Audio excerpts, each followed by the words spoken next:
we are going to start trimming right now, and when I'm doing baseboard, I like to shoot these 2 inchers. It's a brad nail, 18 gauge.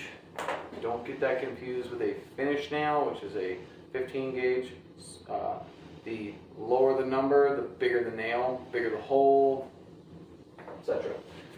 We're just going to start here on that corner. Like I said, I'm going to pull that piece off, but at least I can get the baseboards, put them around it. So what I do is a little trick with that inner corner, because that 90-degree inner corner, it's just always a nightmare. So I got a little trick for that. We start out by cutting a piece square, and then this piece will notch in there. So I'm going to try to do this at a rate we can not have to sit through a long, boring video. Okay, here we go.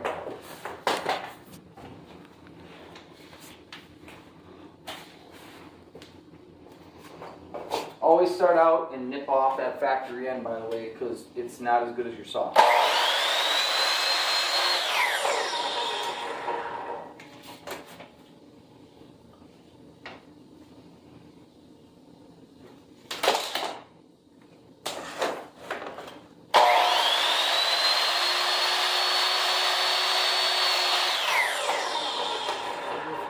want to make sure it fits in there nice.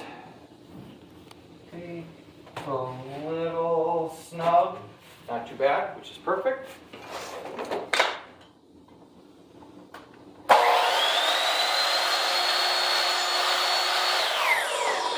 Okay, now here's a little trick that I do that's kind of unique to how I do trim. I'll set it in the 45-degree, and you'd think I'm going to start chopping out and go all the way down. But what I'm going to do is actually come straight down. I'm going to pull the piece over, I'm going to create a little notch there, and you'll see what that's for.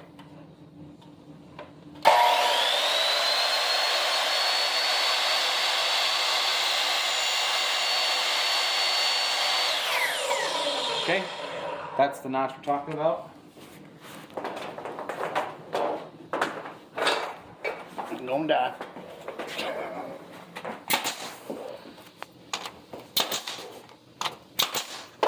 Okay, shot on.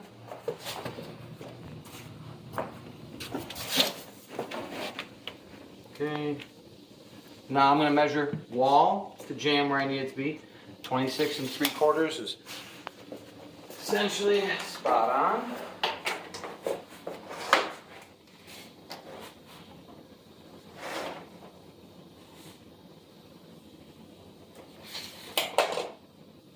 So I like to cut square.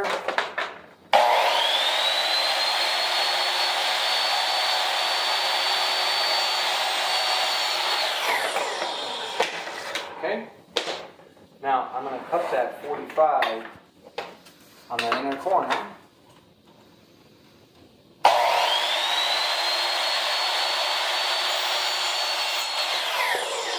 See how I ripped that one all the way down? Now, we got this really cool little coping saw. So, put yourself over on a table, and now, remember I notched that piece down around here. That's because if I started cutting up here, I'm going to break that top piece, and it'll never work. So I like starting just somewhere down here where I got some meat, and we're going to scribe this out right along the reveal of where I cut.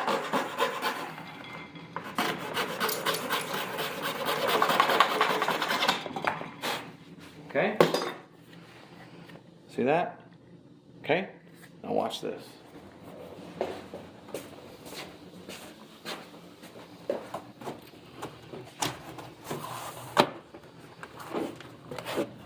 See how that key locked into there like that? Now remember, we still have to do caulking and a little bit of touch-up paint afterwards on this. Which, as I said, we'll come back to that, because you might be looking at that faint line saying, I don't know. Well, wait until you see this once we put the caulk down there and touch it up with paint. It will literally look like this is a molded piece that came from the factory. Can't beat it. I don't know. It's so far out. There's no way of being able to suck this trim in, and you're not going to want to fill a gap that far with caulk. So what you're going to need to do is either pull the jam out and start over, or a little trick I've picked up, scribing the drywall. And that's, I'll take a mechanical pencil and scribe it on the back side of the trim here on the drywall. I'm going to pull this off the rest of the way, and I will cut the drywall in so that the trim will actually sit flush. Now the back side of the trim will actually recess into the drywall, but when you put your caulk in it, it's going to look perfect.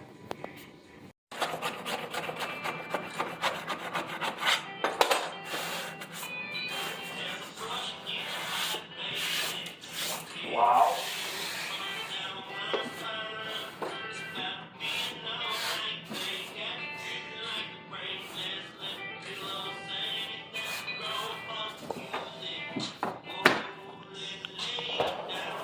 Snap, just like that.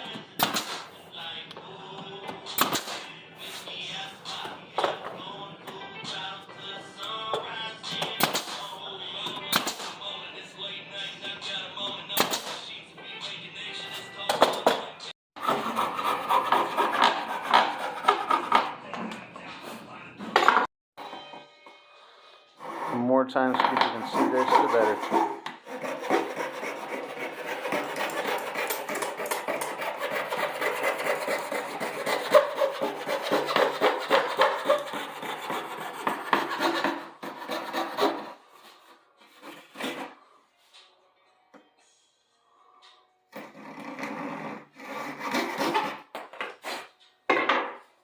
Should have had Sonny do the lefty.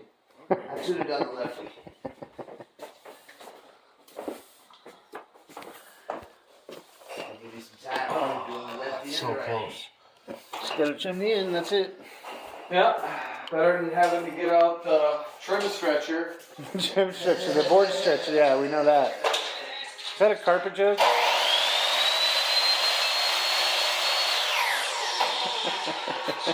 When I first heard it referring to shingles.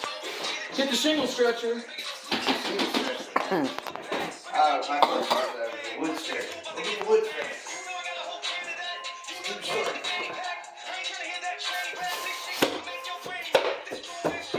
Ding dong. Toy.